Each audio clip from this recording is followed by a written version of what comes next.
I always knew that this was going to be a step that I would take. At first, I was a little hesitant because I knew things were going to change, but then I decided it was the right decision to make. So on the 1st of January 2004, my journey began and I finally decided to put on the hijab. Every girl who puts on the hijab is faced with some sort of obstacle. For some, it's their families not wanting them to wear it. Others have self-esteem issues with it. Others face doubts about it. The challenge I faced was one that many others have also faced. Starting and going to a high school with hardly any Muslims and where you're the first Muslim people have met was no easy task.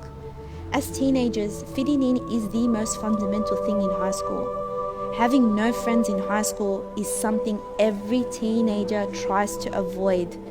So I tried to be like them. Whatever the latest trend was, I went along with it. Not just that, but I needed to keep up with the latest beauty standards.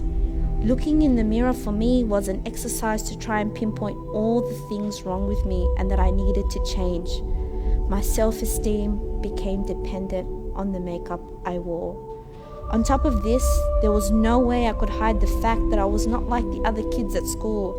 I was embarrassed and I would often ask myself why I needed to be so different. So I went about my high school life struggling with my identity, trying to answer the question of who I was really.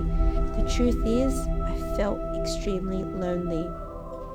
Looking back, the reasoning why I was so embarrassed of who I was because I had yet not fully understood the hijab. I thought the hijab was purely about modesty. I thought the hijab was there just to protect women from the gaze of men. But unfortunately, that was a very shallow and two-dimensional understanding of the hijab. It was not until I got to uni and started to take learning about my religion seriously that something happened. I fell in love. I fell in love with the hijab because I came to understand that it was not simply a piece of fabric draped over my body to conceal beauty and preserve modesty. It was a physical manifestation of my submission and connection with my Lord, an external representation of my inward spirituality.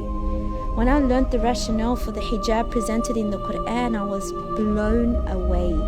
Not only did it shatter my shallow understanding of the hijab, it proved to me God had validated my beauty. Therefore, I need to make the most of the opportunities and blessings I've been gifted with. Knowing this has actually pushed me to constantly improve myself and ensure my actions and character are in line with the teachings of Islam. But we need to understand that by wearing the hijab, I'm not declaring I am Islam. Rather, I am a Muslim, meaning I am someone who is trying to follow this religion, who accepts it as the truth, sees beauty in it, and hopes to beautify myself with it. Ultimately, no one is perfect. As humans, we're susceptible to making mistakes. The hijab doesn't make you a more perfect or righteous human being. Rather, it's a constant reminder to keep striving and excel in your personal and spiritual development. Remember, no matter how dark the world gets, be like that star that stands out and shines the way for others to see.